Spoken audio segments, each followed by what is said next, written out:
What is up, you guys? My name is Hie, bringing you a cast for Team oGaming.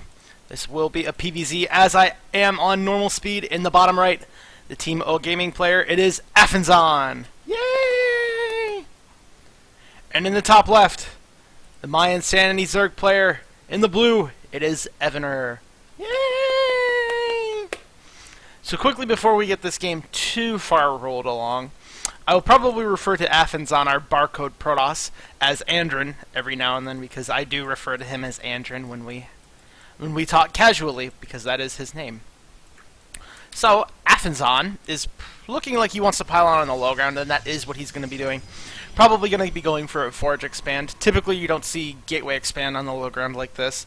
It is a little bit riskier to go for that Gateway expand on the low ground. It's a little bit harder to defend against any sort of early link shenanigans. It's even greedier to go Nexus first into Gateway. It can be done, but it is just a really big coin flip. But Affenzahn is scouting after that first pylon, so he is going to be looking around just to make sure that there is no early pool shenanigans from our mYi Zerg player Evaner. And as we can see into his base, there is no such early pool shenanigans. And Affenzahn, after seeing the number of drones here, he doesn't even have to scout the rest of the base, even though he will. But just by seeing the number of drones that's here, he can tell that there's no super fast pool. But 14 pool will come down for the Zerg pool. I believe that might actually have been 15 pool. Not a big difference between 14 pool and 15 pool. Just a little bit of extra time from a little bit longer for the Zerglings to get out to deny this probe. But Affenzahn is just being annoying, setting this probe to patrol in the natural expansion of the Zerg player, just to make sure that he can try and deny this hatchery for as long as possible. Drone will come down here and try and shoo this probe away. Actually does get one shot off on the probe.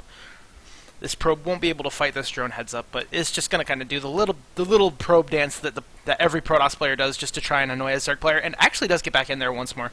So good little harassment there from Affenzahn. Meanwhile, back at his base, he has gone for Nexus first into Forge, just standard play here. Overlord will scout this. Now it does depend on what Evaner wants to do from here. Probably will go for a third hatch. He could go for some amount of gas and then maybe try and do a roach bust, but typically this is a good position that a Zerg player wants to be in. Knowing that there's a Forge down, knowing that the Protoss player doesn't want to be aggressive immediately, is a pretty good position for the Zerg player to be in. So what is the Zerg player's reaction going to be? He does have a drone coming down here relatively early. Zerglings are doing a good job scouting around. The one risk that a Zerg player does take from a Forge expand is that there is a potential to get cannon rushed, either in the natural behind here, because as we can see, the hatchery doesn't actually reach the distance, doesn't grant vision far enough to scout behind the mineral line. So that is one risk that a Zerg player does take with the Forge expand. But he will be going for that third hatchery. Does do a good job scouting around with the Lings. Lings are continuing to kind of look around. Not a whole lot more to see. Might actually end up catching this probe. Does pass by it, but isn't on attack move, so will not be able to kill that. I would like to see an Overlord over here or over here, just to make sure that this probe doesn't come back in here. Because if Affenzahn really wanted to, he could cannon that third. And as we can see in the production tab, 7 more drones are on the way, so not a whole lot would be able to deal with that, but it does look like Affenzahn is content just to go home with this probe and not overextend himself too much. Meanwhile, in the Protoss' main base, he has thrown down double gas here, so we will see what his tech path will be. No +1 started, so he is going to be probably teching here pretty quickly. Zealot is on the way, 1 cannon behind the mineral line. I don't think this cannon can actually protect this pylon from roaches. It can protect from Lings, but we'll see. Chronoing that Stalker going to be trying to take some map vision away from the Zerg player. Only two Zerglings are out, so one Stalker is going to be able to clear this Zergling off of the tower as well as this Zergling. Meanwhile, Stargate has gone down in the main base, so that is where that tech is going to come from the Protoss player. We will see if it is going to be right into Phoenixes or if it's going to be, quick Void Ray, which has kind of fallen out of style. But a lot of the Protoss players are experimenting more and more with Oracles in every matchup. So we'll see what the Protoss player's plan is from here. Meanwhile, Double Gas has just finished up from the Zerg player in the natural expansion and throwing down a Roach Worm behind his mineral line in his natural base. So probably just playing a little bit, just prepping for any sort of gateway timing. Well done here. He does have good vision of the map. Not a lot of vision on this right side of the map, though. That could be a little bit better. This is a pretty common place to put a pylon at and start warping and stuff to start doing like a +1 harassment into this third hatch. But we do see an Oracle on the way from the Protoss player. So he's going to be trying to get some damage done. Does the Zerg player have any idea that this is coming? He has a nice Overlord positioned here. He might fly through the vision of that.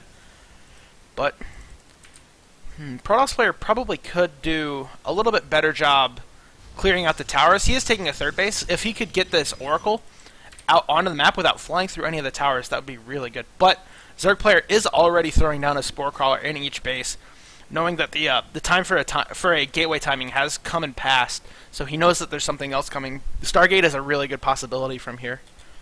So Oracle is going to try and get a little bit of damage done. It's going to poke into the third base, but the Spore Crawler is finished. Protoss player does see that, is going to dive in and kill one probe, but then immediately flying away. Not taking any hull damage, just going to be taking a little bit of that shield damage. So far this Oracle hasn't really gotten anything done. Meanwhile, back at home there is one Void Ray on the way, so this is going to be kind of a defensive play into a third Nexus from the Protoss player. Twilight Council on the way as well, probably going to be going for Blink. You don't really see a whole lot of charge-based unit compositions in this matchup compared to in PvT, where you see a lot of charge, a lot of Archon stuff.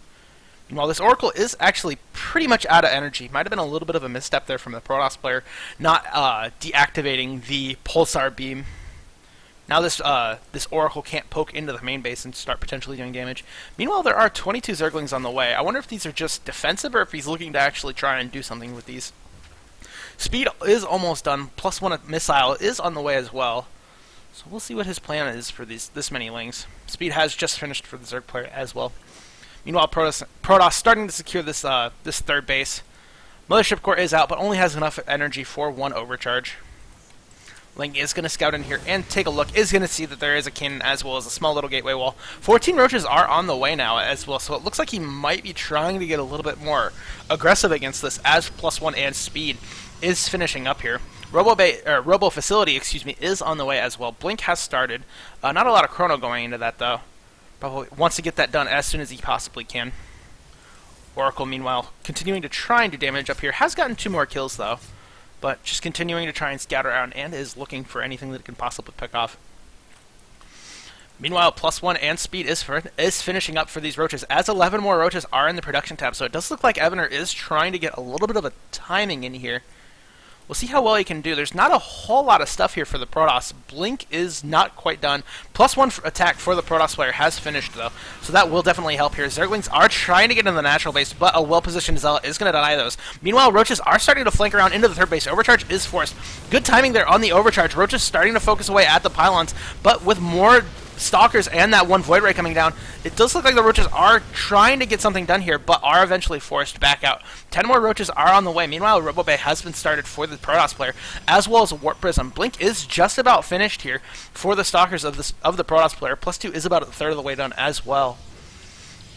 So it looks like the Zerg player is still kind of looking for a place that he can try and get aggressive here. Oracle will spot the Roaches trying to get up here. Good warp in here from the Protoss player. Blink is finished, so he can blink these Stalkers back. Nice force fields here, cutting the army in half though. No overcharge for the Void Ray though, but with the force fields, as it does look like the Zerg player did ask to pause in the middle of that fight. It does look like that the Protoss will be able to clean this up here with this Void Ray. Roaches are just trying to kind of bully their way into natural, focusing down the Cybernetics core, and it does look like they will be able to kill it, so no more Stalkers here from the Protoss player, but he did warp in a nice big round of them, though. If he can get another Pulsar overcharge on this Void Ray, he will start being able to clean up these Roaches a little bit better, and he will overcharge that Void Ray. But Stalkers are starting to dwindle in numbers. Cybernetics core has been restarted somewhere on the map for the Protoss player, so he will start being able to warp in more Stalkers, as this one Void Ray has 12 Roach kills. So without this Void Ray, I don't know if the Protoss player would have been able to clean up that attack very well. Meanwhile, the Zerg player has fallen back into the fourth base on the right side of the map. I don't know how happy he should really be about that attack. I mean, the Protoss player is ahead on probes on 3 base with Stargate and Colossus tech on the way. Zerg, is trying to tech into Hydras with a Spire as well. So he killed a big chunk of the army, but he didn't really do a whole lot of damage. Like, if we look at the units lost tab, he killed no probes in that attack. So I think that the Protoss player should be in a pretty happy position here. Warp Prism is on the right side of the map trying to get damage done, but not a whole lot getting done over here, as there are units over here prepared for that. Protoss player now starting to clean up the map, the watchtowers, excuse me. Looking at the supplies, the Protoss player is actually ahead in supply. So I feel like Affenzahn is in a really good spot here. First Colossus is out with his army, and if he could catch this small chunk of this small Ling Hydra army, that'd be really nice. Hydras are getting rallied over here, and there is a nice concave for the Zerg here, but it just doesn't feel like there's enough units here. +3 attack is on the way as well. Meanwhile, these Lings are 0-0, but the Hydras are 0-1. But as soon as +3 finishes, the Zerg player has to be incredibly careful about how he engages into a +3 attack Protoss army. He has no carapace upgrades on the way. He does have +2 coming, though. But the Hydras are such a glass cannon that they really need those carapace upgrades in order to stand up against this Blinkstalker Colossus-based army. Protoss player is starting to look like he wants to kind of shark around into this 4th base. Zerg player does have a lot of Hydras, but Protoss player does appear to be waiting for that +3. He just started on a 4th base in this center right kind of position. Zealots are being warped in here, just focusing down a gas geyser for now. Probably really want to get on top of that hatchery. We'll catch one Hydra. Let's get a nice little snag there. It does look like this hatchery is going to end up going down with relatively little opposition from the Zerg player, as this Protoss army is positioned really well here to cut off this this Hydra army, which is going to be really slow because the creep spread up onto this ramp isn't very good. So the Zerg player will just let this hatchery on the right side of the map die, as he does have a hatchery finished on the left side. So not the end of the world letting that hatchery die, but it does feel like that the Zerg player was already a little bit behind, as he does get envisioned there by the remaining Oracle that has continued to be useful. Blink under the Corruptors might end up getting one, but no, just leaving it heavily maimed. +3 is just about done here. Plus, Group Spines is on the way for the Hydras as well as +1 flyer attacks. So now is when the Protoss player should really start looking to get aggressive and looking to take a heads-up fight. He has a massive upgrade lead. +2 not even being done for the Zerg player. If he takes a decent engagement, he should be able to just absolutely annihilate the Hydralisks with this +3 attack. Protoss player is continuing to send a handful of Zealots to the left side of the map, just looking for an extra hatchery. But it does look like the Zerg player wants to try and get a little bit aggressive here, but no. He realizes that with this many Colossus and force fields at the top of the ramp, he really cannot attack up a choke point into this army. But the Zealots are starting to do work into the drones, going to be getting a couple kills, as well as trying to focus on this hatchery. We'll get some drones, but not going to be able to kill off the hatchery with this many roaches. But meanwhile, in the middle of the map, Protoss blinking under the Corruptors might be able to pick off a couple of them. Microing back his Colossus pretty well here. A nice time warp on the ramp here, leaving the Corruptors kind of isolated from the Hydralisks. Really wants to keep those Corruptors on top of the Hydras so that the Stalkers can't just focus them down for free. +1 armor has started now for the Protoss player. But these roaches and Hydras just are not going to be able to stand up to an army with no carapace upgrades. They do have +2 attack, but Storm is just about done. And Storm plus Colossus plus Blink Stalkers is a nightmare for Roach Hydra to try and fight. So it looks like the Protoss player is starting to kind of come up this concave. But with this many Hydras and Roaches, Protoss player just playing safe, not going to try and engage into a concave of Roach Hydra, but kind of poking around. Meanwhile, there is a Ling run by into the 3rd base of the Protoss player. Not a lot of defenses here. Only one cannon, but a nice warp in here. Meanwhile, the Zealots have been sent back to the left side of the map and are going to kill that hatchery. Meanwhile, Ling's on hold position being annoying for this one Zealot. Protoss continuing to kind of shark around on this middle right side of the map is going to end up finding a gas geyser and killing it off. And it looks like the Protoss, if he really wanted to, could engage into the 3rd base, but no, we'll just go back up onto the high ground. Blinks under the Corruptors with the Hydras. Roaches are a little bit out of position here, and nice force fields going down here, boxing out a lot of the Hydralisks. More big storms coming in on top of the Roaches, but with the +3 of the Blink Stalkers and the Colossus, I don't even know if he needed the storms. That army of the Zerg player just got really badly roasted.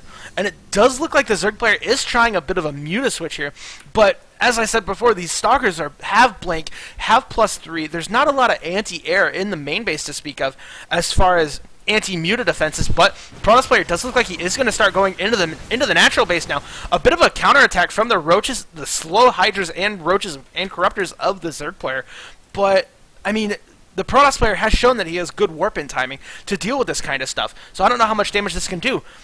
Damage has been done in the natural expansion. Now the Protoss player is starting to wander back. He realizes that the Zerg player is stuck on 3 bases and that he just has to survive any of the shenanigans that are possibly incoming. Meanwhile, it does appear that the mutas have been spotted as a fleet beacon is on the way and as well as another Stargate. So the Protoss player is going to start trying to pump out those Phoenixes with range. Third Stargate is on the way as well. Mutas trying to do damage where they can. What are they going to find to do damage? Blink does go down from the Stalkers, but not really getting under any of the units. A buttload of cannons are in the main base, are going to get taken down. This third base does look like it's going to fall as well, but there's not a lot of minerals left here for the Protoss. The really important base is this one over here. Mutas are going to fly over and find this base. There are 4 cannons here, but not really well positioned in the mineral line. But the Zerg player is kind of tunnel visioning here. He might want to try and kill off these probes instead of the cannons. Cannons getting quite a bit of damage done here on the Mutas. Stalkers do blink out of the main and to the Mutas. Now he probably could get another shot on the probes, but is opting to just fly away with his Mutaflock. Protoss player a bit supply blocked as well. Mutas flying around picking off cannons and pylons wherever they can. But we'll see. Phoenix range is on the way for the Protoss player as well, so looking like he wants to make a transition into Phoenixes to deal with these Mutas. And once he cleans up the Mutas, I don't know how much more the Zerg player can do, but there is a Ling run by into the natural doing a lot of damage. Nice storm there on the reinforcing Hydras, but these Roaches and Lings are doing a lot of damage. 41 probes have been killed this game by this Zerg player, so doing quite a bit of economic damage here to the Protoss player. Meanwhile, the Mutas are continuing to poke into this right side 4th base, but there are Stalkers here, and the Mutas will be able to clean up the Stalkers, but I don't know how cost efficient this is being for the Zerg player. I mean, you never really want to fight heads up with Mutas unless you have absolutely overwhelming numbers. But more Mutas are on the way for the Zerg player. There's a lot of High Templars here with Storm. If he can just somehow get these High Templars under the Mutalisks, they'll just absolutely decimate the Mutas. Phoenixes have started for the Protoss player as well, but the Protoss player knows that as long as he can get out a decent number of Phoenixes in order to deal with the Mutas, he'll be in a good spot. The Zerg player hasn't had 4 bases the entire game. He's been stuck on 3-base economy the entire time. So this Muta army is pretty much a one-time deal. As long as he can kill it off once, he'll be in a good position, I feel. The Zerg player only has 500 gas in the bank, so not a lot of tech switching possibility, as he does try a Zergling run by into the natural base, but a good Zealot warp in from the Protoss player will be able to clean this up, as well as deny it. Meanwhile, the Mutas are continuing to poke around in the 4th base, and now the Phoenixes are out. They do have their range as well, so they'll be able to kite away from these Mutas as well. Phoenix is just continuing to poke away. Meanwhile, the remainder of the Protoss army has poked into the 3rd base, so now it just comes down to the microfight between the Mutas and the Phoenixes, and the Phoenixes with the range are going to be able to come out on top of the Mutas, assuming that the Protoss player does not mess up horribly against the Mutalisks. This army is continuing to press into the natural expansion, and it does look like there's not a lot left to counter it. Mutas are going to pop out and immediately die to the Stalkers. Meanwhile, the Phoenixes are slowly starting to whittle away at this Muta cloud. He has killed off the Nexus here, but the army right now for the Protoss player does seem like it's just going to be too much, and the Zerg player is forced to leave the game. A good game here, starting off with the kind of failed Roach aggression from the Zerg player, and then the Protoss player just showing how to keep Zerg players on 3 bases and not let them really get a scary tech switch army going where they can go from that Roach Hydra into Muta, back into Roach Hydra, into Ultra, and just keeping their gas count really low and not allowing them to tech switch around as they please. So that will be it for this game, guys. Please subscribe to Team oGaming's YouTube channel, Team oGamingNet on YouTube, and you can follow them on Twitter, at Team oGamingNet. Thank you guys all for watching, and I will see you guys next time.